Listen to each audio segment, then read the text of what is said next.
Good evening.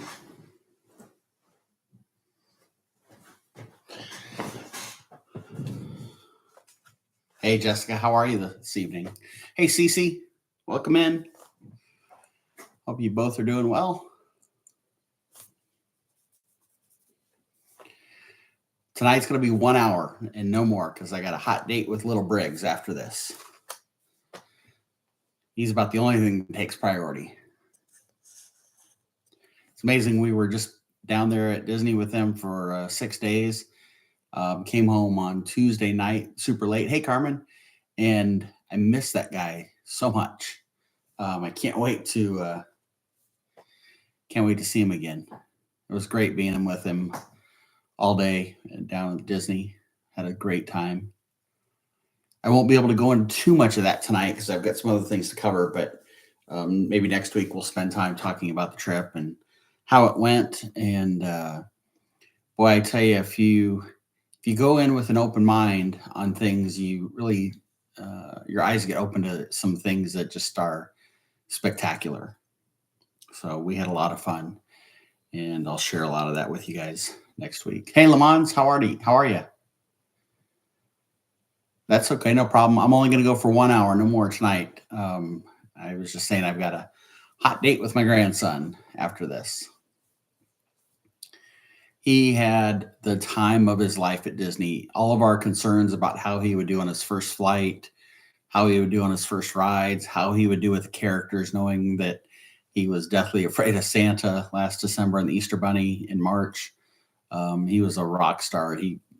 First day, rope drop into Magic Kingdom.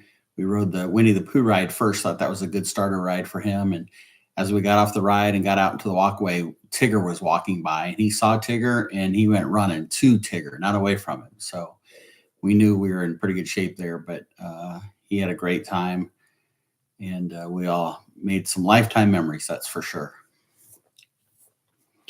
Cece, since you're on, I want to start with your questions first. I'm going to just go ahead and dive in. Usually I wait about 5 minutes, but I want to make sure we cover what we can here tonight, and then let everybody on with their evening. So if that's okay with you, Cece, are you still with me? I can do your questions first.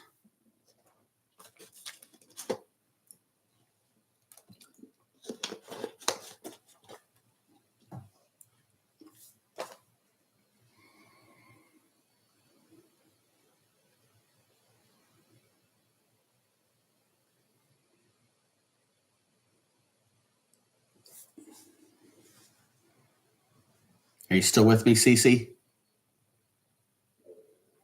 Okay, perfect. Awesome. Okay. So your first question that you had sent in, you asked if character dining is good for someone that has never done it. So the simple answer is absolutely. I think it's a great experience. Obviously, everybody who's done it at some point in time was a person who'd never done it before. And I think you'll find in most instances, people that do a character meal will go back and do another one, whether it's at the same place or not. That may change just because they want to try other things, but it's rare that a character dining experience is a one and done for people. Some people might be one and done simply because of the cost involved, and so they found a way to make it work on a trip, but maybe future trips it's not in the budget, which I can completely understand that. But absolutely, to me there are a few different things to consider when it comes to a character dining meal experience. I guess in no particular order, but I think for me, hi Ruby, I'm excited for Disney too. She loves Stitch. We saw Stitch last week, Ruby. So Cece, for me, I think making sure that the menu appeals to you or everybody in your party. Being very transparent with you guys, I'm a pretty simple-minded food person. Steak and potatoes, tacos, things like that. Love. I'm not a fancy meal kind of person. And so there are some character meals that, based on what the menu shows, I've never done before because I don't want to spend $50 or $60 on a meal that might not suit my appetite. So for me, knowing the menu is important. Secondly is which, and again, not in particular order, but which characters are you hoping to see? There are some dining experiences that have unique characters that you don't get to see outside of that experience. And Jessica, since Ruby mentioned Stitch, hey, Helen, the Ohana breakfast at the Polynesian Resort, Mickey is there, and you'll see Mickey a lot of the dining experiences. Pluto is there, and again, he's someone you'll see it at other experiences. Lilo and Stitch are characters at the Ohana character dining at the Polynesian. Now, you can see Stitch at Magic Kingdom. You do not see Lilo anywhere unless it's a special experience or occasion for Disney. So that's one that I think of. Crystal Palace, which is inside the Magic Kingdom, has Winnie the Pooh, Tigger, Eeyore, and Piglet. So if you're a big 100 Acre Woods fan, that's a great experience from the standpoint of the characters. And then the last thing that I always like to consider is the location of the experience in relation to what your day looks like. So for instance, if you're going to go to Epcot on, let's say, Saturday, just make this up, you don't want to have dining at Crystal Palace because that's inside the Magic Kingdom. And even if you have Park Hopper, I would say you don't want to do that because you're just consuming so much time with getting to the Magic Kingdom, getting into the Magic Kingdom, waiting and sitting down, having your meal, seeing the characters, and then leaving the Magic Kingdom to Park Hop over to Epcot. So I always think about which park day or which day am I at each park in relation to where we want to do dining. I mentioned Ohana at the Polynesian, great dining experience if your park day is at the Magic Kingdom. There are others that are good experiences. At Epcot, you've got Garden Grill, which is inside the building that has Living with the Land and Soarin'. It's up on the top level. That's a unique experience because the restaurant itself slowly rotates. And so your hour and a half there, you will make one full rotation around in that restaurant. So it's kind of a unique experience. There's I had the name of the restaurant, I just lost it. Artist Point over at Wilderness Lodge has Snow White and a couple of the dwarves, which are unique experiences as well. So I would absolutely say if you've never done a character dining experience, and I know Cece, you've asked several questions over the last several months about interactions with characters and asking questions. So I think a character dining experience is a great opportunity if you've never done one before. Yes, it's expensive. You're going to pay $50 or $60. I will tell you, typically breakfast is less expensive than dinner. And most of them are buffets, so you can, eat to your heart's content. But I would say that for your $50 or $60, while you're getting a really good meal, which is probably going to fill you up for a good part of the day, and then maybe you just snack the rest of the day, you're going to see 4 or maybe even 5 characters. Hey, Tina, in that 60 to 90 minutes. Think about if you were inside the park and you needed to see those 5 characters. And I'm going to use just this past Tuesday, we had breakfast at Chef Mickey's in the Contemporary Resort before we flew home. We saw Mickey, we saw Minnie, we saw Goofy, we saw Pluto, and we saw Donald Duck. We saw 5 characters in, let's say, 90 minutes. Obviously, it was buffet. We were eating and going back and refilling our plates. But in 90 minutes, we saw 5 characters. If you were in one of the amusement parks and had to stand in line for each of those 5 characters, you're probably going to spend 2 or 3 hours just to see those characters. So think of it in the standpoint of, time is money, and the time you save not having to stand in line to see those 5 characters in the park is well worth the $50 or $60 for your meal that you're having to see the characters there. Jessica, I know exactly. Now, I on the other hand, so I'm the kind of person that, like when our kids were little and we go to local buffets around here in Omaha, and they weren't, they were eating half a plate worth. I'm like, man, I'm going to get their money's worth. So I'd make sure I ate plenty. Yeah, Helen, you're exactly right. Part of that is the experience with the characters. If you've got autograph books, which we had one for Briggs, Lori made him an autograph book, and so we got autographs from the characters. They're really good with the kids, and they're good with parents too and adults. I shouldn't say just kids, but great experience to see the characters. They're really good about making sure that they get around to each one of you. And yeah, Helen, you said autograph ears. It doesn't have to be a book. They will sign other things. I would just say make sure it's something that is relatively easy for them to sign. I know you'll see some of the streamers that have like the Yeti things to sign. Make sure there's no liquid in there. If you're having them sign fabric, for instance, make sure it's something on a hard surface because they can't really sign fabric that's loose and flimsy. And when I say fabric, I think of two different experiences. One is we did this when we took our Disney cruise. We actually brought a brand new pillowcase and had the characters sign the pillowcase. Well, you can imagine if it was just the pillowcase itself, they're not going to be able to sign that because it's too flimsy. So we had a sheet of cardboard that slid right in there very well, and that gave them kind of a tabletop feel. The other thing with fabric, and I think this is an amazing idea. If we knew somebody in the family that could do the sewing aspect of this, I've seen several people that will take 8x8, 6x6, whatever the size is of fabric squares, have characters sign each square. They take it home and they have it put into a quilt.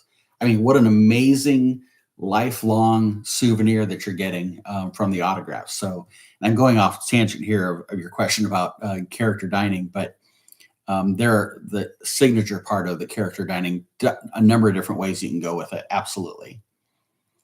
Yeah, Helen, do post a picture of the ears. That'd be awesome.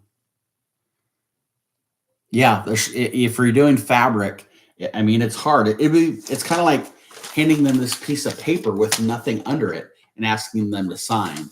It's really hard to do. So a sheet of cardboard, something like that. And I'll tell you with the autograph book, of course, it's not here. It's at their house. They have it, but it was. I'll use this example. This is a small pad of paper that's probably, like I said, a ruler here. It's 8 inches wide and about 5 inches up and down. The autograph book was smaller than this thing is here. I had hey Shelby, I had a Ziploc bag that we put it in. That way, if it rained while we were walking around the parks, the book wasn't getting wet. So make sure you protect that. So, gosh, CC, I went all over the place on your question about is character dining good for someone that's never done it before? Food, location, which characters are important to you, and make sure you have your autograph item. That, we'll put it that way. Have your cameras ready. They will take lots of photos. They'll do all of that sort of stuff with you. So I would absolutely say go for it. I'm going to go off of memory here. I've done Ohana, I've done Crystal Palace, I've done Chef Mickey's. Tusker House at Animal Kingdom is like our favorite for breakfast. It's back by the safari ride. So we'll typically do, well, like this past week on Monday, we had reservations at 9 a.m. at Tusker House. We rope dropped and we were able to do Navi River ride in Pandora, and we did the safari ride and then went right into our breakfast at 9 o'clock. And then after that, we went and did Lion King because that's right next door to Tusker House.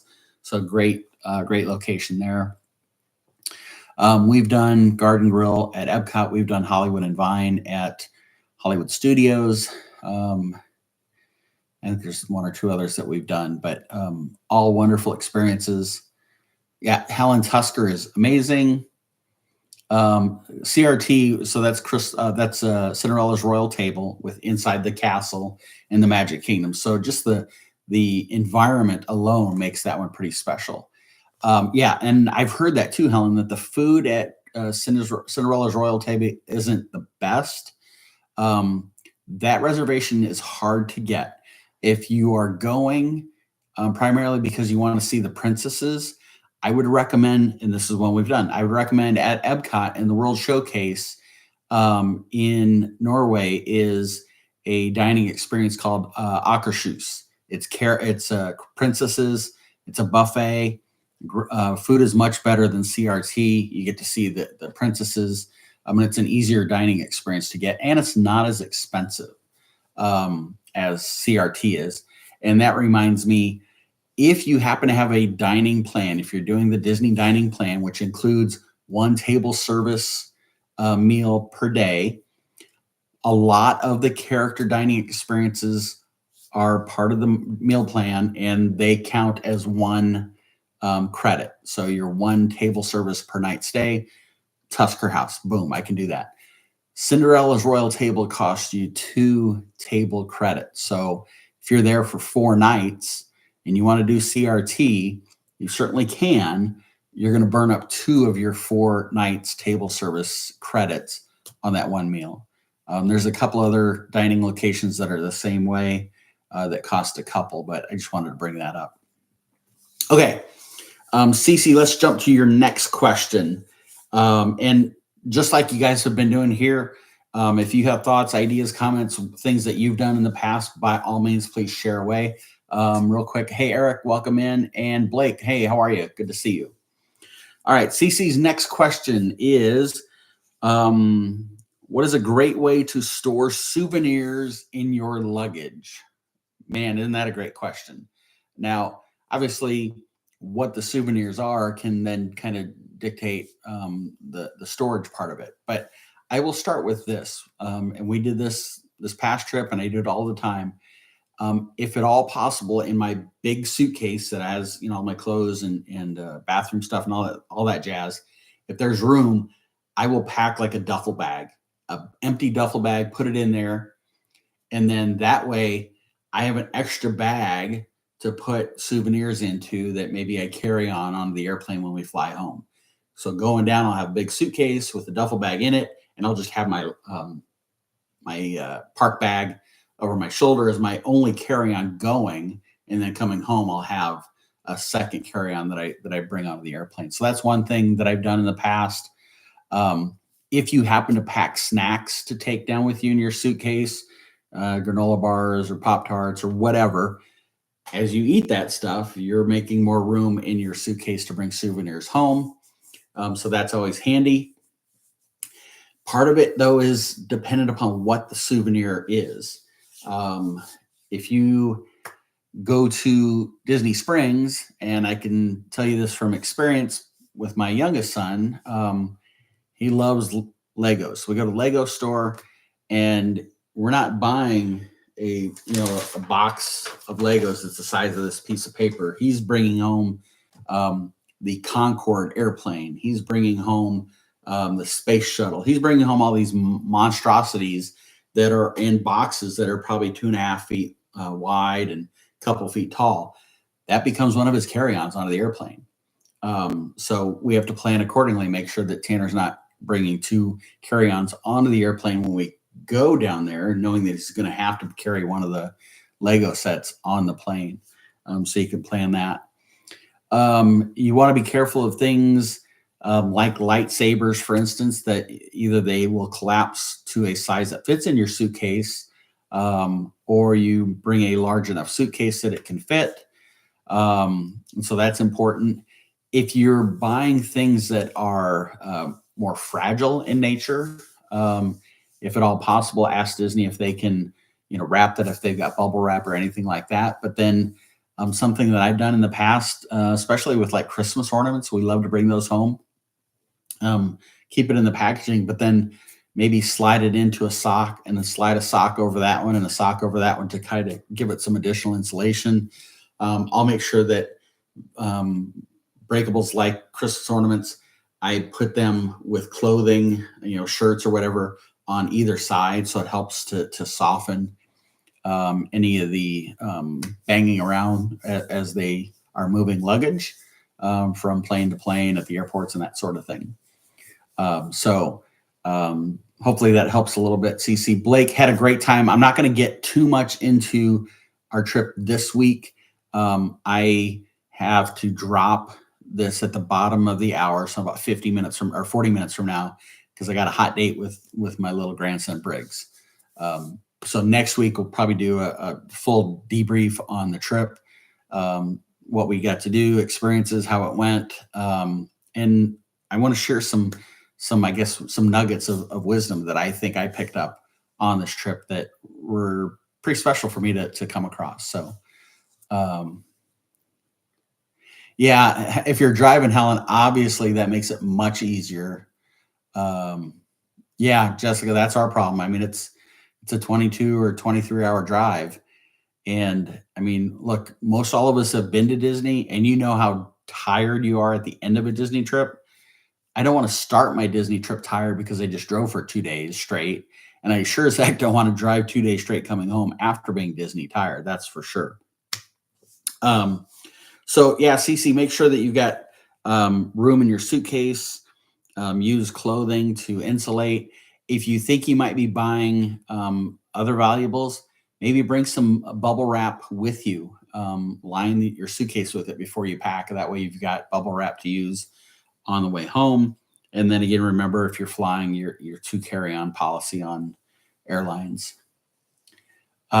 Jessica, I tell you what, I mean, I was totally jazzed for this trip. We did walking for 2 months before the trip.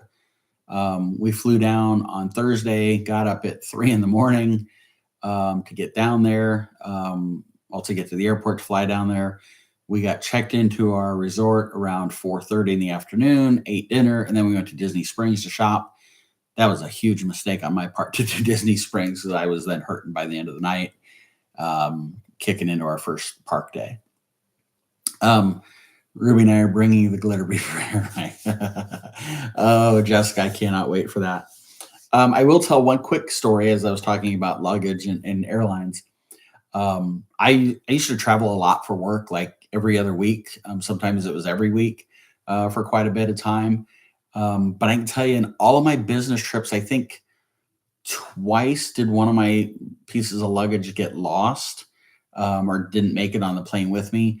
But it was never going, it was always coming home. And one time it was actually coming back from Disney. So it wasn't a business trip. But this time, an experience never ever had before. We flew on Southwest Airlines, which is completely irrelevant because the story I'm going to tell you could happen to any airline at any airport. I checked a bag, my wife checked a bag, Tanner checked one, my parents checked one. Tyler and Kennedy checked 2 pieces of luggage. Okay, so we had 6 checked, and then we had carry-ons. So we get to Orlando. We're at the airport. We're at the carousel where the luggage is coming off. Find the first one, find the second one. We get 5, and Tyler's like, "All right, let's go." And I'm like, "Wait a minute, you checked another bag. You don't have it yet." And he's like, "Oh yeah, thank God I remember, because we would have been on our way and whatever."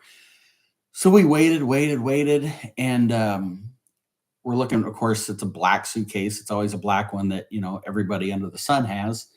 And a suitcase came out that was about the size of his, but it was completely wrapped in plastic. And Tanner was like, "Tyler, I think that's your suitcase." So he goes over, and sure enough, the luggage tag has our name on it. And so he starts tearing the plastic off of it. And as he lifts the suitcase out, one of Briggs's sandals was laying in the bottom of this bag. And Tyler reached in, grabbed the sandal. Well, it looked like a dog chewed the front half of the sandal off, just about. And we're like, "What in the world?" Well, as he turns the suitcase, a big chunk of the suitcase was gone. Pretty sure what happened wasn't on the plane itself. It was probably on one of the conveyor belts that those pieces of luggage go on, either going up into the plane or coming back down from the plane, or whatever it may be. Probably got caught in there and just burnt away part of the suitcase. That you could almost see kind of burn marks on the sandal. There was a package of diapers in there. If you've ever bought diapers before, in the big boxes, they have like 4 packages with 20 or 25 or whatever it is diapers. 4 or 5 or 6 of those diapers had like burn marks on them. And so we went into the luggage area for Southwest Airlines, told them what happened. She brought out a luggage cart for us to set the suitcase on to be able to open it up and look through everything and see if there was any other damage, things missing, whatever the case may be. They were great to work with, very attentive. Um, she took note of everything that we recorded.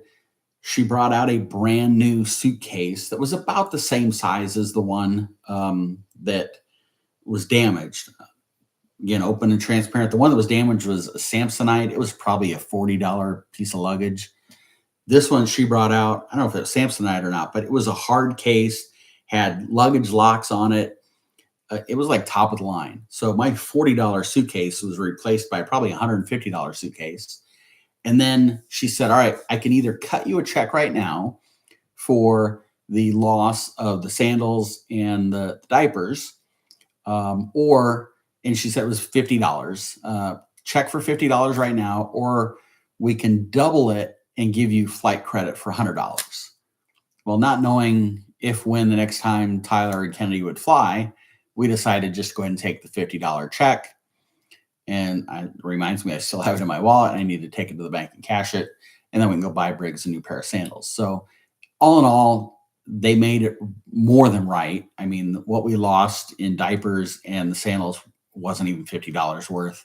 And the piece of luggage that they gave us was far more valuable than the one that was ruined. But, that's how the trip started down there. It was probably a 30-minute inconvenience, but it wasn't the end of the world. You guys, if you've ever been around me at all, I'm a pretty doggone upbeat guy. I always say that it's a great day to be alive. And it's because of that mindset for me that things like that, when they happen, it is what it is, no big deal. So anyway, okay. Cece, gosh, I've gone off on massive tangents on your two questions. I hope the souvenir and packing answer that. If you have follow-up, please pop it in here and we'll talk about it. Let's see here.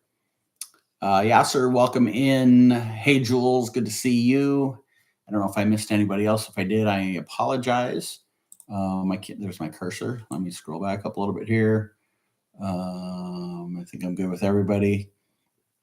Who wants to see Mike with glitter mohawk made by a very imaginative 8-year-old? Tina, gee, thanks for being so quick to jump in and say yes. I greatly appreciate that. Jessica and Miss Ruby, if you're still watching, I believe I said I would happily go to Sir Mickey's and get pixie dusted. I don't remember talking about any kind of mohawk or hairstyling. So we'll have to think about that a little bit. But anyway, good with the questions. Okay, perfect, Cece. Helen, you're up next then. You had the other two questions. So hopefully, Helen, you're still with me. I wore mini ears 2 years ago this December with JJ. I wore her ears like half the day. I almost forgot I had them on my head. Okay, so Helen, I hope perfect. You're here. Okay, so Helen's first question was, how early can you get dining reservations if you're staying off property? So outside the Disney bubble, staying at the Holiday Inn or the Drury or the wherever, or Airbnb or somebody's timeshare or whatever it may be, you can book your dining 60 days prior to your dining date. Okay. So if you're dining on, and I'm going to do probably bad math in my head, but if you're dining on August 30th, somewhere around June 30th would be 60 days. You can make your dining reservation for that day, 60 days out. It's also 60 days if you're staying on property, but here's the difference. So Helen, since you asked the question, you're staying off property and you're going to be there for 5 days. We'll call it 5 days. 60 days out from your first day of those 5 days, you can make dining reservations. The next day, you can make dining reservations for your second day on your trip. The next day, you can make dining reservations for your third day of your trip. Off property means 60 days prior to the date of your dining.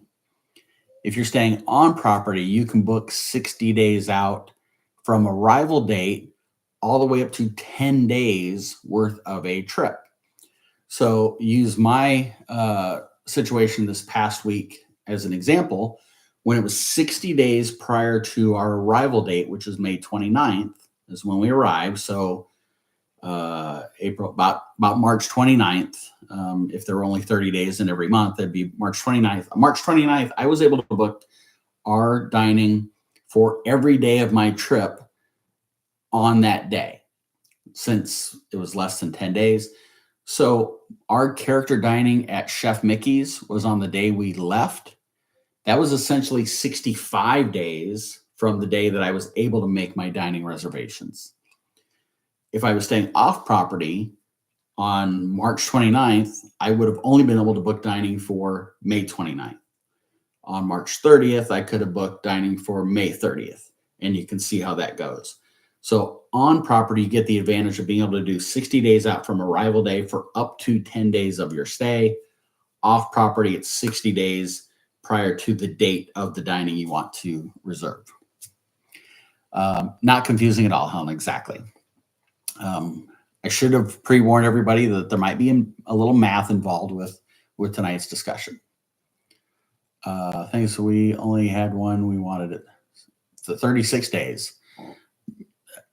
Oh yeah, you're like not too far away. And I'll tell you, depending upon what restaurant you want to book, you might still get reservations. I can tell you, just for the heck of it, I thought, I wonder what's available the day we arrived on May 29th. And so I was looking at that maybe a week before, 3 days, 5 days before, and there were several restaurants that had availability.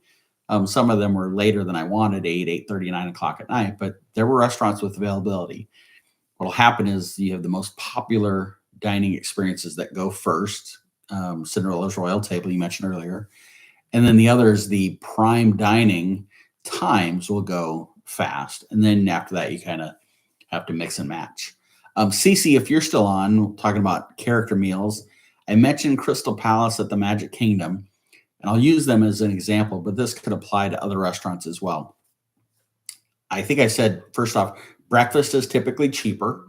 I'm a person who I love to do breakfast, get my, fill of food, builds energy in me, and I'm ready to hit the park going. If you can plan it, and I've had clients that have done this after we talked about it, and I kind of suggested it as an idea. Get your breakfast dining at about 10:30, 10:40, 10:45 in the morning. You'll have the breakfast spread. And then around 11:15, they start moving the breakfast spread out and bring in the lunch spread. You're still paying the breakfast price, but you're getting the advantage of having breakfast foods for a little bit and lunch foods for a little bit. So something to consider if you'd be interested in doing a little bit later meal. So Helen, hopefully that helps you on the days. If you're staying off property, it's 60 days from the dining date. Helen, your next question, can you still watch Happily Ever After from the Polynesian Resort if you are not staying there or eating there? And this would apply to the Grand Floridian next door, as well as the Contemporary on the other side of the Seven Seas Lagoon. And where Helen's really getting at is there used to be a time when you could just pull up in your car and park in the parking lot at any of those resorts. Didn't matter if you were staying there or not. They've since changed that, and now to park at the resorts, if you're not staying there, you need to have a dining reservation at the resort, and then you're allowed to park there for, I think it's 3 hours. I don't know that Disney has a stopwatch looking at every car, seeing how long it's been sitting there, but it gives you plenty of time for your meal. Helen's case, she wants to go to the Polynesian simply to watch Happily Ever After, the fireworks that happen over the castle in the Magic Kingdom. You can see them. They're beautiful from there. They pipe the music in. It's out on the beach right by the water. A fabulous experience. Simple answer is yes, you absolutely can still go. You cannot park at the resort unless you had dining booked as well. Your options are probably a couple in my mind. One, you could pay to park at the Ticket and Transportation Centers, $30 for standard parking, and then take the monorail over to the Polynesian Resort, watch the fireworks, take the monorail all the way around, hop in your car, and you're on your merry way. Yeah, it costs $30, but you do get the added experience of riding the monorail for a little enjoyment. The other option is go park at Disney Springs, and take a bus from Disney Springs to the Polynesian Resort. When the fireworks are over, take a bus back to Disney Springs. Disney Springs is open pretty late, so bus transportation is happening there far after Happily Ever After has concluded.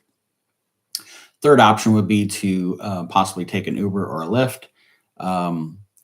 There are sometimes complications there that some of the resorts, some of the security do not allow an Uber or Lyft in unless that person in the back has dining reservations. The bottom line, I think, from Disney's perspective is simply this. Polynesian, Grand Floridian, Contemporary are all deluxe resorts, high-end, high-value resorts. They want to ensure that the guests paying to stay there have the ability to watch from out on the shoreline. They don't want to have every, Tom, Dick, and Harry from all over Central Florida showing up at the Polynesian just to watch fireworks, shutting out the paid guests. So I'll say that. Yep, perfect. Jessica, you mentioned the minivan, MINNIE van. The minivans, I always spell it out because otherwise you think of just, a minivan like a Dodge Caravan or whatever. But the minivans, they operate through Lyft, so that's how you book them. But they only operate inside the bubble. So again, you could go to Disney Springs and then take a minivan, Lyft minivan over, but you're paying for that transportation. Otherwise, you could take the bus from the Disney Springs location. So a couple options there. Helen, hopefully that helps. Obviously, if you have a friend that happens to be staying at one of the resorts while you're there, you can always go visit that friend at the resort. They typically let you in and park at the resort that they're staying at, and then you'd have the added benefit of Disney transportation to get you where you need to go. And if you haven't figured out already, I'm a guy who goes off on tangents all over the place. Don't want to go too far into this, but I think we all know that the brand new park opened up at Universal Studios. Jessica, hold that question and I will answer that here in a second. The new Universal Epic Universe opened up and they built a brand new hotel or resort right by Epic. It's called Helios. Beautiful resort. I've seen multiple social media posts from locals that said, we had some friends that came into town. They stayed at Helios. They invited us over for the day to go swimming. And so we went, got to the parking structure at Helios. There was, the little kiosk where you get a ticket out and then the arm raises and you go into park. There was no signage about anything as far as the cost to park there, anything like that. They took their ticket, went in, parked, swam for 2 hours, 3 hours, or whatever it was. When they go to leave, they insert the ticket into the machine and they owed $129 for parking as a guest at Helios. And I only bring this up simply because for those of you that watch social media and everything, Disney always seems to get the short end of the stick about how expensive it is. Universal somehow flies under the radar. And then you have something like this, $129.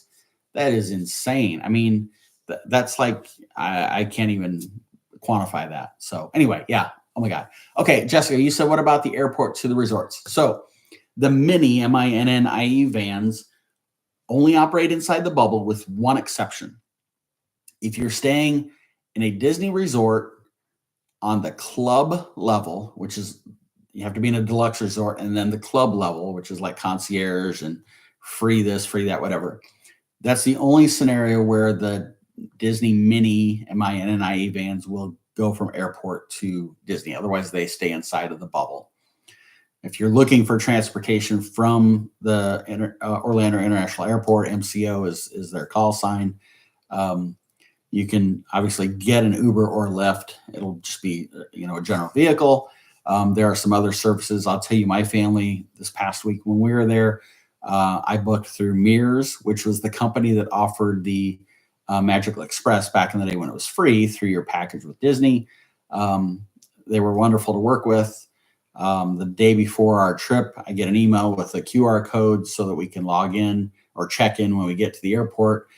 When we landed, I had a text from them with the same information. We went down, got our luggage first, then dealt with the piece of luggage that was damaged. Then went down to where Mears was at. Check-in was 30 seconds. They told us which line to go to. We got there. I'm telling you, we stood there 2 minutes, maybe 3 at the most. And they said, all right, hop on your bus. We sat in that bus for maybe 5 minutes, and then we took off. And Mears offers 2 different options. There's Mears Connect, and then there's Mears Express. We did Connect, and it works just like the old Magical Express does, where it's a bus full of people, and it might be making 2 or 3 or 4 different resort stops along the way. You might be lucky enough to be the first one. You could be the second or third one. In our case, they went to Animal Kingdom Lodge first, and then they went to All-Star Sports where we were at. Back in the Magical Express days, it was free. We used it all the time.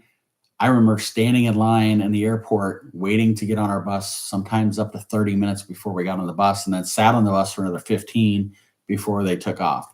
The service was incredible. We got to our resort pretty quickly, and it was a great experience. Comfy seat too, yes. Blake, we use Mears. Yeah, they are great. Absolutely. Jessica.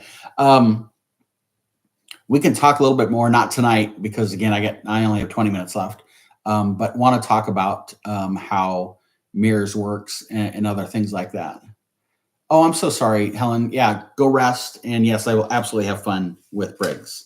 So, okay, guys, I have like a whole sheet of paper of stuff I want to get through in the next 19 minutes. And then, by golly, it's only because of Little Briggs that we're going to end and I'm going to move on my way, but we'll pick up for where we're at the end of this. We'll pick up next week. And next week, I will absolutely share more and more about how the trip went, things that I learned and experiences and that sort of thing. A couple of these announcements just came out in the last couple of days. So some of this you might have seen already, but I wanted to bring it up. Disney announced that at Magic Kingdom, the train that circles all the way around the outside of the park, the perimeter, its last day of full service is July 6th, which is about a month from now.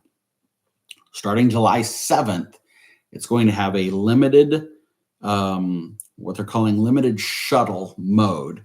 It's going to go from the Main Street station, which is up at the front of the park, up above, you walk underneath it when you get into the park, over to Fantasyland. So usually it goes to Frontierland, then Fantasyland, and then Main Street USA. Because of the construction for Villains Land and Cars Land over in the Frontierland area, instead of just shutting the train down for a couple of years, which they did with Tron, they're going to basically have it go back and forth, kind of like a shuttle from Main Street USA to Fantasyland and back. It'll stop at each station. You can get off, people can get on. But starting July 7th, that's how that train is going to operate. So you can still get the train experience, just not all the way around the park. Also, then on July 7th, Rivers of America, which is where the Liberty Bell boat goes, and Tom Sawyer Island will be closed forever. So if either one of those are things that you treasure and love and want to get to do them one more time, you need to get down to Disney before July 7th. July 6th will be the last day for those. And my guess is July 6th, those two things will be busy like they haven't been in the last 8 to 10 months combined. So that's that. On that same kind of note, June 7th, which is 2 days from now. So this Saturday is I'm going to try not to cry, the last day for Muppets 3D Vision at Hollywood Studios. It's also the last day for Pizza Rizzo. Starting June 8th, those two attractions will be closed for good as they begin the process to deconstruct all of that area and build it up as Monsters Inc. Land. Tina, I am a massive Muppets 3D fan. I have to see it every time we go, sometimes 2 or 3 times. Lori can usually survive once, and after that, she's like, you go watch it without me. Um, but I'm totally excited about the Monsters Inc. land.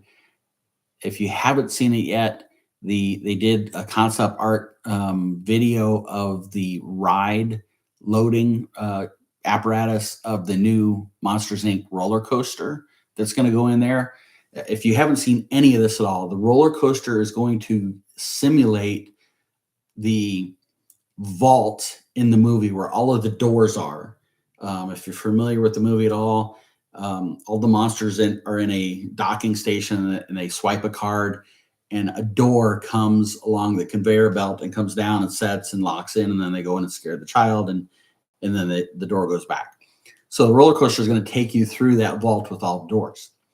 The track for the roller coaster will be up above your head. And if you've ever done a roller coaster like that, and I have, typically once you load, you get into the seat and pull the bar down or seatbelt or whatever, the floor below you typically drops and then you take off. The track's right there the whole time. With this new ride at Disney, while the track is above your head, you're going to be loading. So you're sitting down here and getting strapped in. The floor doesn't drop out. The whole ride itself, the train, if you will, it lifts up because the track is probably 20 feet up above or 10, 15 feet up above. It raises you up and then it takes off from there. It looks incredible. So while I'm totally sad about Muppets 3D going away, I'm totally excited about that roller coaster and that whole experience. Blake, I think they will. I really do. I really think they will. Progress is always a good thing in my mind. Yes, you lose some things that are heartbreaking. I will tell you, Tina, though, I'm really excited to see what the Muppets Rock and Roller Coaster experience is going to be like, too. I think that's going to be pretty cool. Okay, keeping going with some of these things. Test Track at Epcot is still closed as of right now. They're doing the third iteration of refurb and maintenance work. It's going to be like, Test Track 3.0, but it's kind of an ode back to the original version. They're just saying late summer for it to open. Late summer is before November when some of us are going to be there, so that's a good thing. The Dream the Night Away nighttime parade at the Magic Kingdom starts on July 20th. So if I'm a math man, that is 45 days from today.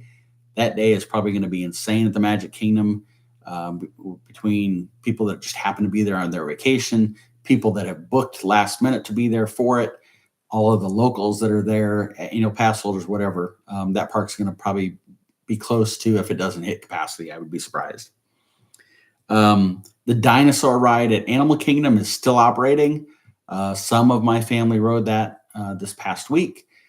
I didn't, not because I don't like the ride. I absolutely want to ride it before it closes down, and I will in November. But I let Tyler, Tanner, and Kennedy go ride that. My mom went and rode it with them. I took Briggs, and we went and saw Donald Duck, Daisy Duck, and Chip 'n Dale. Had a great time. So Dinosaur is going to be open through the end of 2025. It will close sometime in early 2026. I mentioned it already. I'll say it now. Our Park Life Party, or Friends and Family Fest, whatever you want to call it, is November 13th through the 15th. Jessica's already asked who's flying down on the 12th. Jessica and her family will be there. And I share that openly because she just said, ask who else flies there, and has already said that apparently Ruby plans on doing a glitter mohawk on my head. So we'll see how that goes. But November 13th through the 15th, as Tina just said, she said they'll be there. We'll be there. I've booked trips for probably 4 or 5 other families that will be there during that same time. We did it last year for the very first time, and I don't know, Tina, you could correct me if I'm wrong, but I felt like there were about 20 or 30 people, maybe 40, throughout the course of the experience. It was an amazing chance to get to meet face-to-face with some of the people that we talked to on chats like this, getting to meet them face-to-face, getting to enjoy some of what Disney offers, getting to share stories about what was valuable or special to us at Disney and what was special to them, and sharing those stories, and getting to really build friendships, meaningful friendships. Great experience. There were some that were just uh, the mother, the father, parents. Some brought kids. It was some were just there on their own. It was a whole mix, but it was a great experience. Um, he was excited to see Mike and Ike again. I got to meet Ava last year. Obviously, I got to meet Tina last year. Totally cool. Yes, Tina, excited to do Mickey's Very Merry Christmas party with us. So last year we went in September, and a lot of us went to the Halloween party. It was great. It was hot. But this year we're going in November, so hopefully it'll be a little cooler, and we'll get to see Christmas at Disney and go to the Christmas party. So if anybody is interested, on our Discord page, there is some information out there. Please reach out to me. I would love to work with you and your family to book your trip. Share any details that we have that I can share. But thank you, Tina, for putting the Discord link out there. We're gonna be there and get to enjoy the new nighttime parade. If you're there on a Magic Kingdom day, that the parade is happening that evening. We'll get to, if you go over to Hollywood Studios, the new villain show, which I saw earlier this week. It's amazing. The new Little Mermaid show. Test Track will be open by then as well. And then the Christmas party. So a lot of new things or refurb maintenance things that are open or will be open by then that all of us will get to experience together. Would love to have you join us. Okay. I have 10 minutes. Let's see what I can do here in 10 minutes. I'll probably hit on at least one of these, if not both of them. And we'll see what we have time left. And some of it I can circle back and do it again next week. And Tina, you might be able to chime in on this one as well. So for this trip, as some of you know, it was 4 generations of family. My mom and dad were with us. Lori and I were there. Our youngest son, Tanner, my middle son, Tyler, his wife, Kennedy, and then our grandson, Briggs. So 4 generations, spectacular from that standpoint. This was last time we went 2020. One of our park days, my mom was just physically done. She had, I don't know if she'd injured her foot or had some massive blisters or whatever, and rented a scooter inside one of the parks. I don't remember which park. For some reason, I want to say it was Animal Kingdom. Rented the scooter, and I don't know, it was back then, it was probably $60 for the day. It might be 75 or 80 now. I don't know the prices. But she basically wasn't necessarily excited about this trip because she didn't know she'd be able to do it physically. She didn't really, I mean, she would rent a scooter in the park each day if she needed to, but her problem was, what about when we leave the park and have to walk all the way back to the bus? And when we get to the resort and have to walk from the bus to our room and then back to the food court and then back to our room? I can't do that. I don't think we can go on this trip. And so I said, Mom, I can take care of that. There are, there you go, Tina, thank you. $90 with a $20 refund. So about 70 all told. So there are a couple of different scooter rental companies that we can look at, each offering slightly different experiences. Hey, Kaylin, welcome in. One of them, and Tina, I'm going to go to that one in a second. One of them is called Buena Vista Rentals. And I have nothing negative to say about any companies. Okay. It's not about who's worse or whatever. All I can do is share 2 experiences.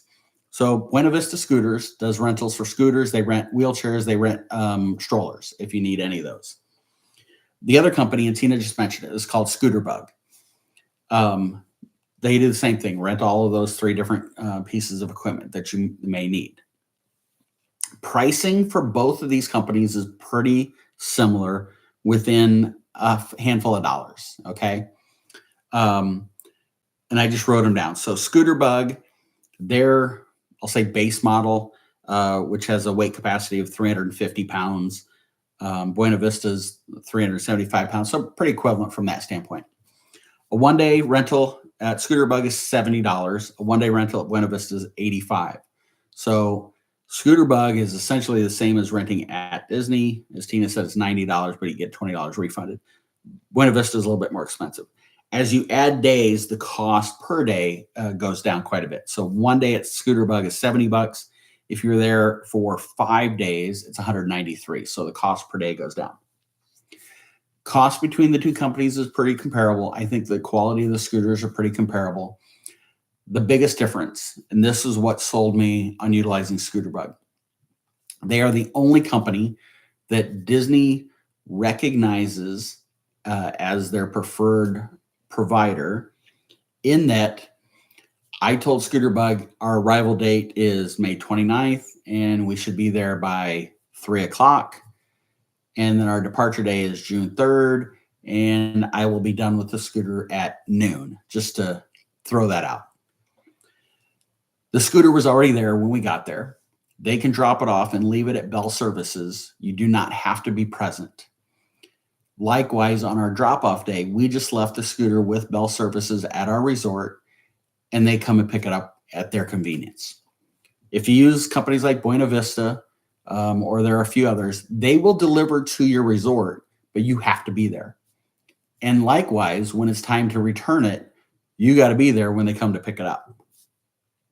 That can work out for some people. And again, don't want to sell Buena Vista short. I'm nothing against them, but flying home, sometimes your flight gets delayed, or maybe it gets moved up, or maybe you need to make a flight change. And now you got to contact the rental company to rearrange. For us, the scooter was already sitting there. When I landed in Orlando, I had a text from Scooterbug that said, your scooter is waiting for you. I had an email the day before that said, we're excited to have you come down. Everything is set. Your scooter is on its way. On the drop-off day, we just took it right up to Bell Services. They checked it in. We signed. Done. Walked away. That was it. So the convenience for me is what set Scooterbug apart. I know Tina rented, and you just said what your cost was for yours. My mom loved it. She charged it every night, but she said, honestly, she doesn't think she even needed to. It did not chew up a lot of battery. Now, she didn't have it running laps around the park all day long. She would turn it off when we got to a ride or a show or whatever, but it was spectacular, easy to maneuver. The bus drivers on the transportation from All Star Sports to the parks and back were wonderful to work with. They helped her guide the scooter into the bus and strapped her in and all of that jazz. Great experience. As a matter of fact, she said one day, hey Jessica, they were her and my dad were somewhere. We weren't with them, and some guy asked her about the scooter. And he said, I really need one, but I just can't afford it. He thought she bought it. She's like, no, we rented it from Scooterbug. And she went into the whole spiel about how it was waiting for us and yada, yada, yada, and the experience. And so it's like she became a spokesperson for Scooterbug overnight, just about. So great experience. If you need a scooter, by all means, do your own due diligence if you choose to. But Tina, I'm speaking on your behalf, and I think Tina and Connor had a great experience. Yeah, Connor loved it. Stay high charge all day for 12 hours. Absolutely. They had a great experience. We had a great experience. Now, look, with any company on the planet, you can go look and there'll be bad reviews. And like anything in life, people that get upset or mad about something, have a bad experience, they yell 10 times louder than the people that have a great experience. So I would recommend, if you or somebody in your family needs it, the scooter is yours from the time you get to your resort to the time that you leave your resort. You have it to and from the parks to Disney Springs. It's there for you to use. Great experience. Okay, I have 2 minutes, so I don't think I want to do my next thing, but I'll tee it up for you. Lightning Lane, multi-pass, Lightning Lane, single pass. Next week, we'll talk about it. A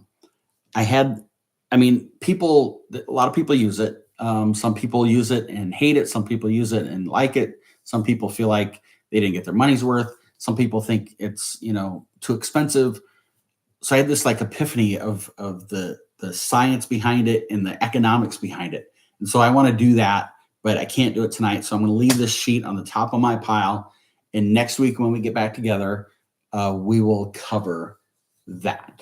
And now I got to look at something on my calendar here to see.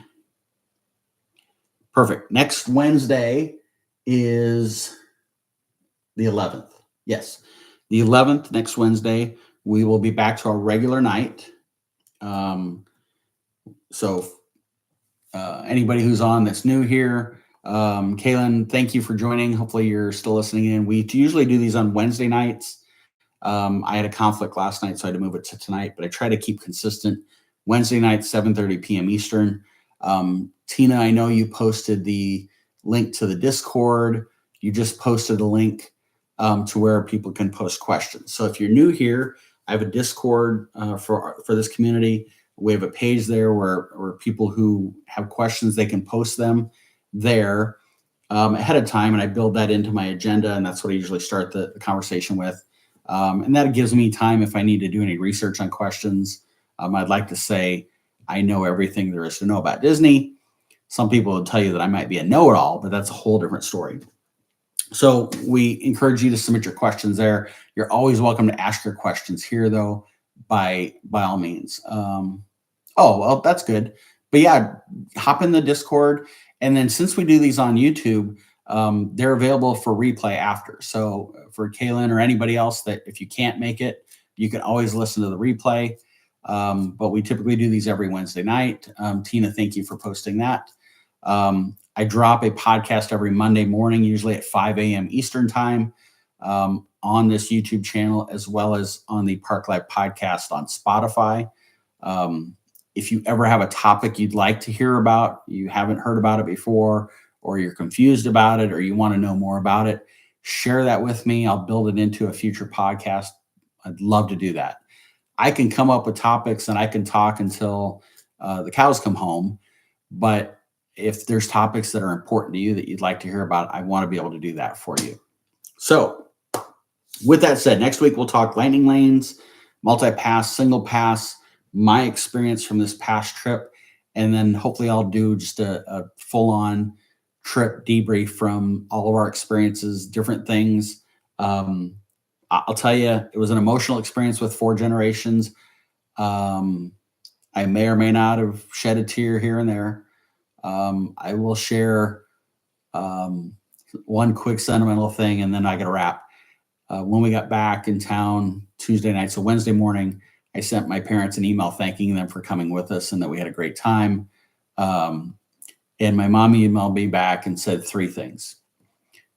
She said, 1, and this is, Wednesday morning, so we hadn't even been home 12 hours yet. She said, 1, I miss Briggs already, which I kind of choked up a little bit on that. 2, she said, watching Briggs's face throughout the parade was priceless. And she said 3, she got to see Festival of the Lion King one more time. That email from her was priceless for me. And so I see, Kaylin, I see your name. I'm mentioning Briggs. That's my grandson. He's 21 months old. It was his first trip. And so we all had the opportunity to see Disney through the eyes of a not quite 2-year-old. For me, the added bonus was I got to see Disney through the eyes of a 21-month-old grandson, through the eyes of my son and daughter-in-law, experiencing it through his eyes. So it was pretty cool. So we will talk about all of that sort of stuff. Yes, Jessica, absolutely. And I can tell you without a shadow of doubt, this trip is now top 3 for me in all my trips ever. And nobody can argue differently with me or tell me one of my other trips is higher priority. In no particular order other than chronologically, my very first time as a kid going in 1976, watching Goofy water ski on Seven Seas Lagoon will always be a top 3. Tanner's very first time, who's my youngest son, who's 19 right now. We did every character meet and greet you could. This was well before COVID. By the end of the first day, he had every princess's lipstick on his cheeks, on his forehead. Spectacular. And then this trip with Briggs, top 3 all-time ever for sure. No doubt about it. All right, gang. I usually don't race through like this, and I usually don't wrap this fast, but like I said, I got a hot date with Briggs, and I haven't seen him in a day and a half, and it feels like it's been forever. So I'm excited to go see him. I want to thank every one of you for joining me tonight. Thank you, thank you, thank you. If y'all don't join, I look like a weirdo talking to a blank computer screen. So this is wonderful. And thank you for being flexible and joining tonight instead of Wednesday night. Kaylin, I'm sorry that Wednesdays typically are a conflict for you. But again, you can always listen to the replay on this. And, you can reach out to me at any point in time with questions and be happy to answer those. And I offer that to everybody. I would love to work with you and or your family on a Disney trip. It costs you nothing to work with me. Disney pays me commission for that. But if I can answer a question that makes your Disney experience better, that's really why I'm here. That's why I started doing what I do, because I wanted to help people make magic and memories for themselves and their families. So I will give Briggs a hug for you, Tina. Absolutely. Jessica, thank you. I appreciate it. If Miss Ruby is still there, I'm on the fence about the whole glitter mohawk. We'll see. Definitely going to do pixie dust in Sir Mickey's. I'll promise you that, but we'll see about the mohawk. Crazier things have happened. You never know. So anyway, all right, gang. Thank you, thank you, thank you. Have a great night and an even better tomorrow. And remember, when you wake up tomorrow, it's a great day to be alive. Have a great night. I'll talk to you guys again next week. Goodbye, everybody.